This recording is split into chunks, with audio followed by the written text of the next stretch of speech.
Hello everybody and welcome to Edshed. Today we have got a beginner's guide to X4. This is just the first part in the series of guides to X4 that will take you from this beginner's guide showing you the very basics of everything from movement through to where to find fraction representatives and building ships. And later in the series we'll go into sort of automation and the more complex aspects of trading. But hopefully this will be a good jumping off point for any of you that are completely new to the series and currently need a little bit of a helping hand to get used to what's going on. So the first topic I'd like to cover is movement and getting around the map.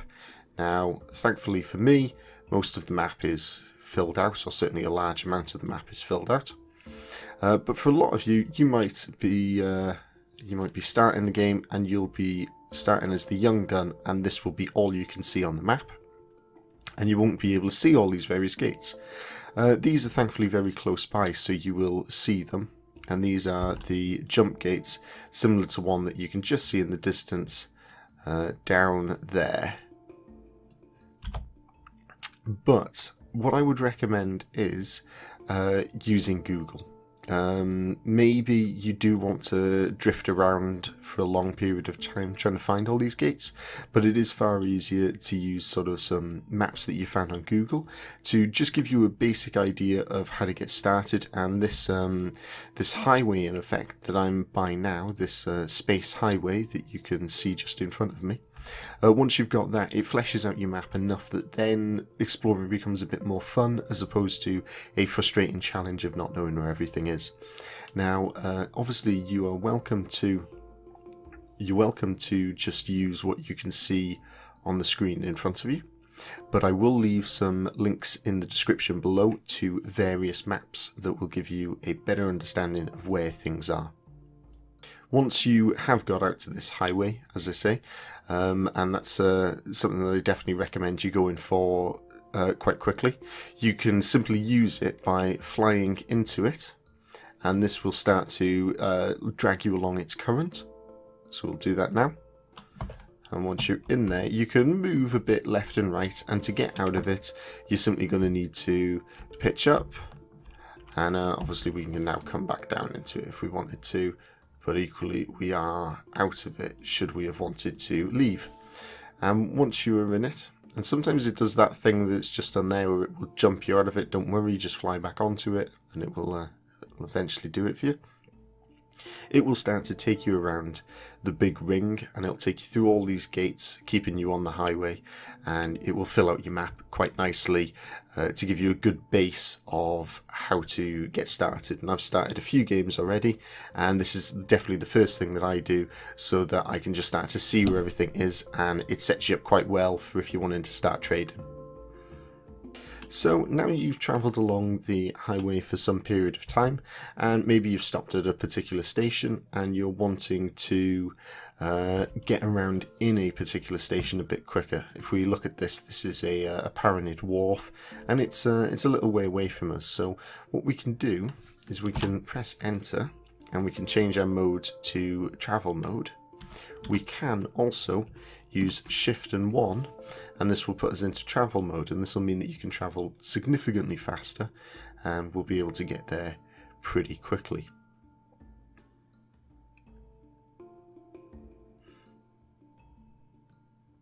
And with sort of travel mode covered, them are the very basics to getting around, and should hopefully mean that you can get to point A to B pretty quickly.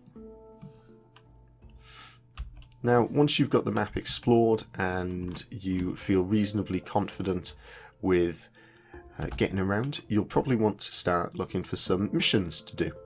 So you can notice missions on a map by these sort of yellow icons, and you can find them in your map manager by going down to mission offers, and we can see them here. So currently there is a mission needs resources and a mission on my daughter's wedding day. Now this one seems to be a combat mission. You'll have to read the description to be able to see what's going on. And the other one appears to be a delivery mission. I'm probably more kitted out to do the combat mission, so I can just come in here and accept it if I want to, and then you'll be able to see them in your mission manager down here and follow through the various steps to complete the mission. So there are some other ways to find missions as well as find things such as blueprints, and one of them is to scan various buildings, and it's the same type of thing as travel mode, where you can come in here and select scan from your modes. This one I believe is shift 2 to engage it, and I will jump forward now to where we found a little anomaly on it. It will make a hissing sound through your audio, and you'll be able to see it. In fact, excellent, we are right near one. So this little sparking thing is basically a data leak, and it could be anything from information on particular crafting items through to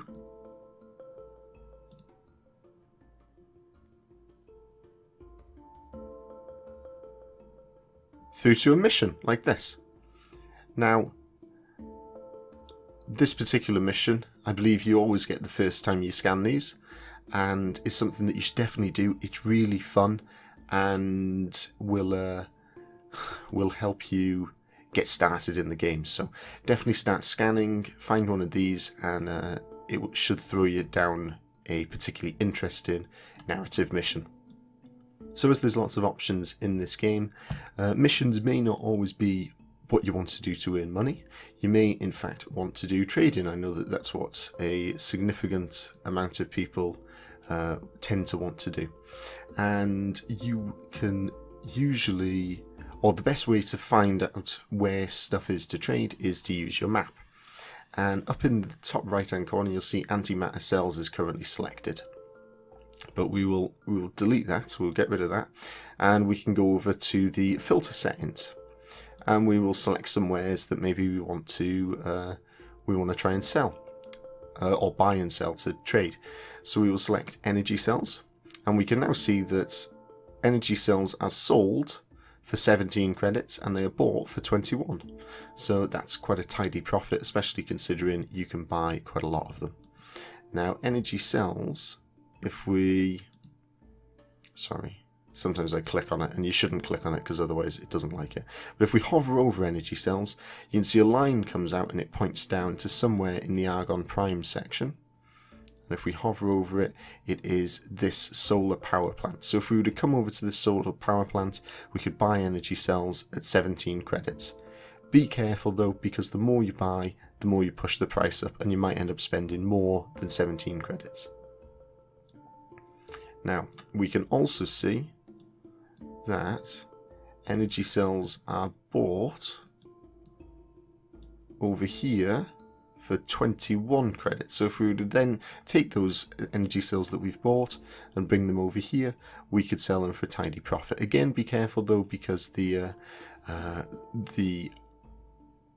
price will come down the more you've sold to a particular station. In fact, looking at this particular place, there are also some energy cells sold for 18 credits over here, so we could in fact just trade inside this section, or this sector I should say, and get a much quicker profit. We might not get as much, but we would get a quicker profit. So I'm going to travel over there, and we'll do a quick trade like that.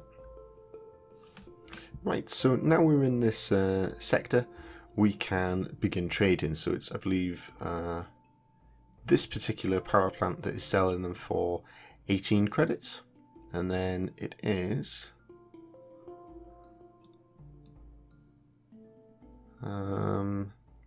this particular turret factory that is buying them for 21. Now I can of course right click on this and set guidance, and I will be able to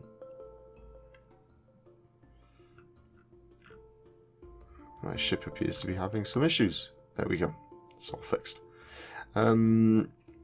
I can of course click on that, and I can now manually fly over to it and dock. We've just arrived at the solar power plant station, and we can go ahead and trade for some energy cells, and we will buy them all.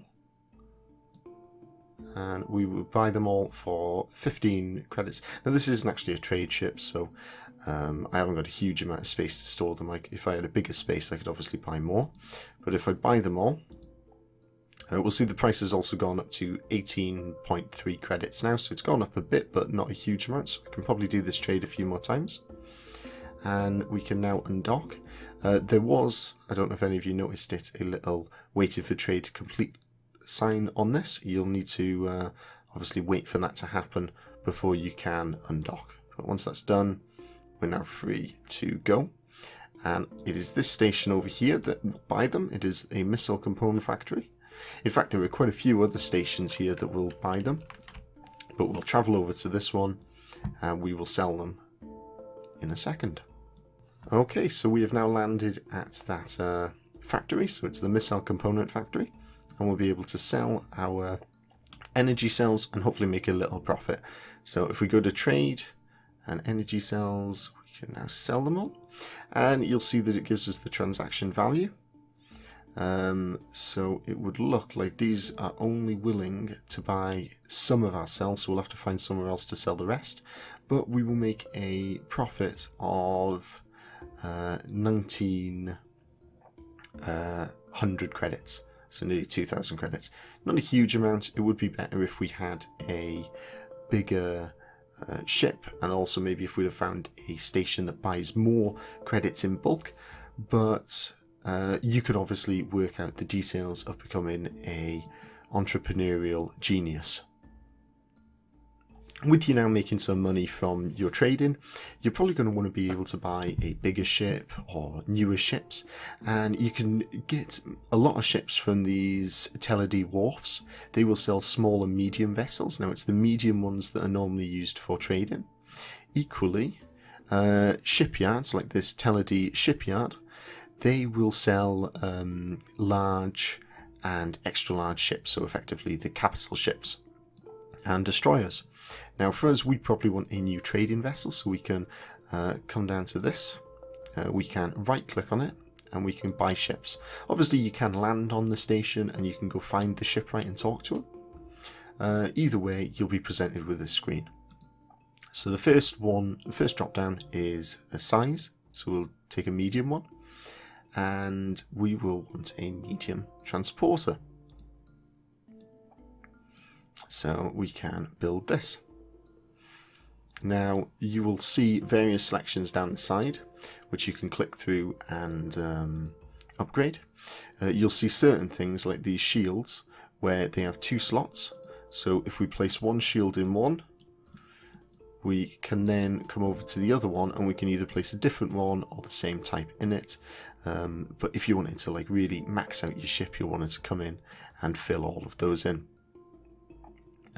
Software will be quite important. You'll need to make sure that it's got the trading software if you're wanting to eventually give it trading commands.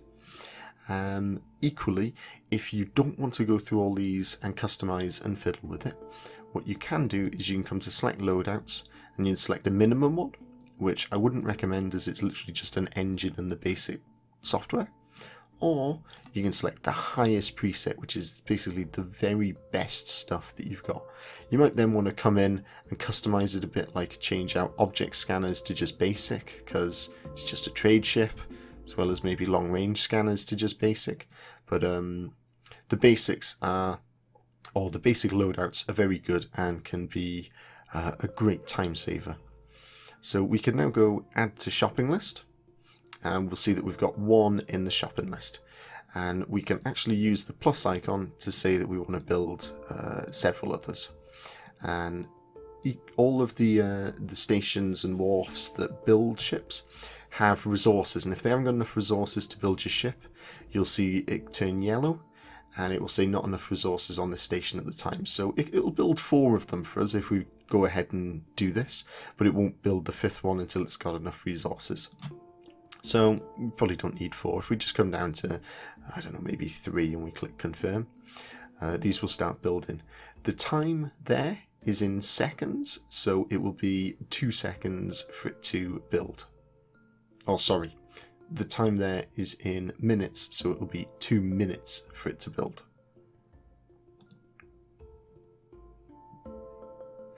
So we can now see these are all under construction and they will be done very shortly. So once you've got your little trade empire on the go with your trade ships running around, and there will be another video after this one to explain the details of automating trade, but once you've got that all set up and you're building quite a lot of money, you might want something a bit cooler, a bit faster. Maybe the sort of standard scout ships and fighter ships that you've got really aren't cutting it for you, and you instead want some of these military fighter ships, and it'll be read out for you with a little red star next to it, and it'll say requires military ship license. Equally, you'll also see some weapons which have these stars, and they'll also be red, and you won't be able to get them straight away. Now, to get these, you'll need to improve your relationship with various fractions in the game. For instance, these are I don't, in all honesty, remember what. I think it's a Paranid ship. No, it's the Tel Adi Trade Company. So these would need you to improve your relationship with the Tel Adi Trade Company in order to go ahead and get them. Now, to do that, you can kill criminals, you can fight enemies of the Tel Adi. You can do missions for them. All of these things will help boost your reputation with them, and once you've got up to a certain amount of reputation, you will be able to get some missions from the faction representative, which will improve your standing even more. Now, to find a faction representative, and you might want to do this early on because you can get a police scanner license from them, which will allow you to do police work for them, improving your reputation. But to find them, if you go through various sectors and you open comms channels with people, he doesn't want to help me. Some of them will send you the coordinates, so you'll be able to ask them where the faction representative is. Now, they'll only do that if you're already in the sector where the faction representative lives. Most of the time there is a faction representative in the wharfs. That isn't a hard and fast rule, but most of the time there is one there. I will leave in the description a link to where you can find all of the faction representatives. Now, with that should give you everything you need to know to get stuck into the game and hopefully dragged into the underlying story of the game, as well as finding your own adventures. If you've got any questions, please leave them in the comments, and hopefully you will have enjoyed this video and want to see the next one on trading. So please do like and subscribe, and that will be out shortly.